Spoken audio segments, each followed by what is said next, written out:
Welcome back to Daytime Toronto. Time now to delve into men's image, specifically men's image. And it's something that has been kind of an issue for a lot of people. I mean, there's a lot of men out there that get to a point in their life, in their career, where they start to feel like, you know what, I just don't feel 100%, don't feel like everything's going in the right direction. Well, maybe it's your image you have to work on. A men's image consultant, Leah Morrigan, joins us now. Leah, thanks for joining us. Thanks for having me. Hey, I'm glad. I'm excited about this because this is an opportunity for me to get some information, for the people watching to get some information, men specifically. Before we get to that, let's talk about how you got into this. How did you get into the consulting business? Okay, well, it's been a little bit of a long story. We got time. Okay. I've always sewn. I've always been creative. So my mom taught me how to sew when I was a kid. So I've always made my own clothes. And I started my menswear career in Eaton's, if you remember that, way back in the mid-'80s. So I worked in the menswear department. And then eventually I got a Bachelor of Fine Arts degree in theater design and specialized in costume.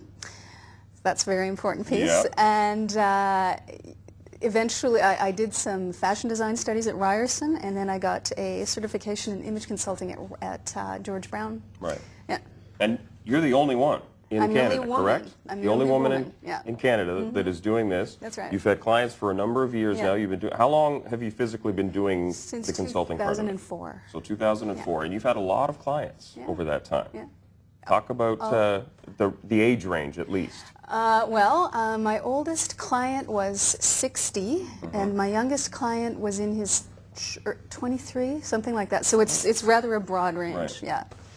Now, for people out there, for men specifically, and that's what we're dealing with here, is men specifically. For men that think, you know what, maybe there is something I could do. What are some of the small things that men can do to kind of adjust their image? Yeah, one thing that's really important is to make sure that your clothes fit properly. Men often, and with no fault of their own, tend to just say, you know, need pants, and go to the store and get pants, just as long as they cover themselves, right? It's socially acceptable.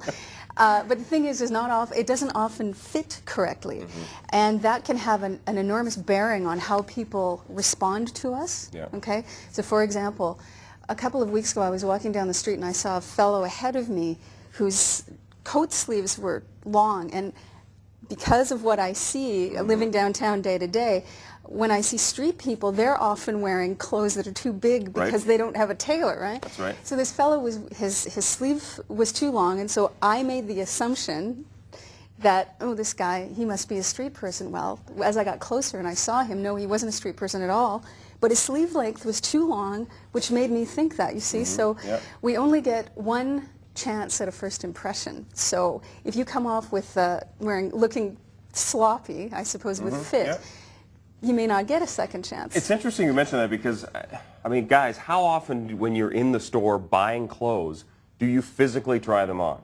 Guys just don't do that. We have a general size, our waist, the pant length, the size of shirt normally, and we see a large, that's what I'm going to get. We see, you know, the waist size, that's what I'm going to get. And that's where you can kind of run into problems. It can, yeah, and especially with because we have the rise. Do you know what a rise is? Okay. So for those of you who don't know, it's the distance from the waistband to the crotch. So that's always seems to be going up and down the last 10 years. So that means that the waist measurement is in a different spot, you see. So if you think that, oh, I'm a 34 waist, well, yeah, you might be, but if you wear a lower rise, that's going to be wider.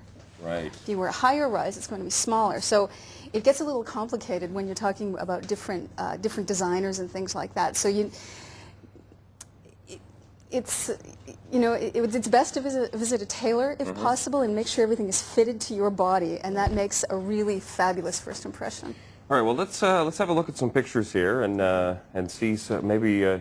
This is from your website. That's right, yeah. And these are three gentlemen that you have worked with, correct? Yeah. So tell us a little bit about what you were able to do with those guys. Okay.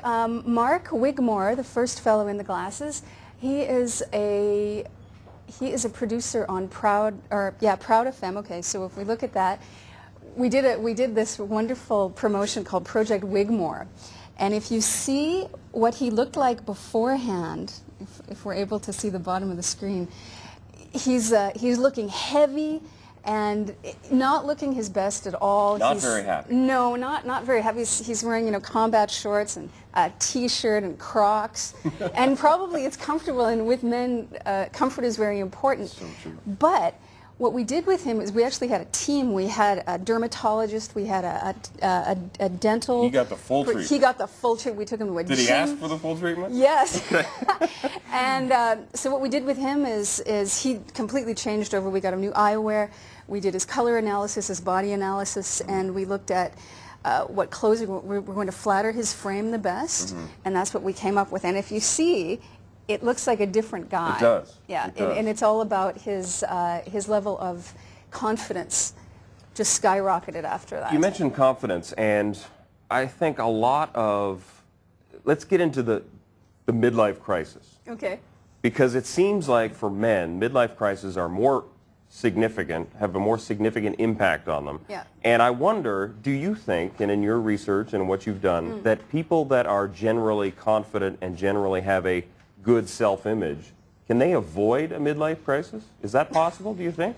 I mean, oh, I don't know. That's I mean, if you generally, I guess it is kind of up to them. But, I mean, sometimes life circumstances will change, like divorce. Right. They lose their job. Something like this can have a huge impact on a man's life, because a lot of the time, because of the way men have been socialized, their job is their identity, and if that's lost, they're not sure where they are. So things like that, and image work can certainly help with that. We've got before and after pictures of Doug. Doug, yeah. Jeopardy champion. Yeah. Now, what were you able to do with Doug? What did Doug need? Well, let's see if we can go down to the bottom here so we can look at his before. Okay, so we've got these heavy black pants on the Looking at your TV on the left. Yeah, so he's got these black pants that make his legs look short. He looks sort of dumpy. He's not fitted well. He's got this big width of cuff. Yeah. And the colors just aren't, he looks very thrown together. Yeah. And believe it or not, that was his audition outfit for Jeopardy. Yeah. So what we did with him, color was really important with Doug. So we made everything blend together and look very harmonious with him, and had some nice, this is a nice suit that we had for him, with really good colors, and it kind of spoke to his sense of whimsy. Yeah. So the character is extremely important here, and to bring that out. And so as a costume designer, that's one of the things that I'm really concerned with, is making sure that I'm bringing out an authentic character. Just to wrap up, I think it's the details for guys, you know, because guys don't seem to really care about the detail, the little things. Well, can't get too... I'm being very general with guys, and I'm sure there's guys that are upset right now. No, I can't get too detailed with men, because men won't appreciate it. Right. Women will. But so with men, so for example, if a guy's doing a casual look, it's nice to have a signature piece, like a cool belt buckle or a pocket square or something like that. Right. Just a little something to jazz it up a little bit. Yeah. And that will almost do it in some cases, yeah. Well, there's lots more to learn in this situation. I mean, there's we could have talked for a whole hour about this, and I'm sure there's lots of guys out there that are trying to figure out exactly what they need to do, small or big. But if you need any more information as far as transforming yourself, transformyourself.ca is the website to check it out. Thanks for coming by. I appreciate it. And maybe you can give me some more tips before we go. We'll have a little more time. Marosha up next. She's in the kitchen cooking up a storm. Stay tuned. Daytime Toronto continues after this.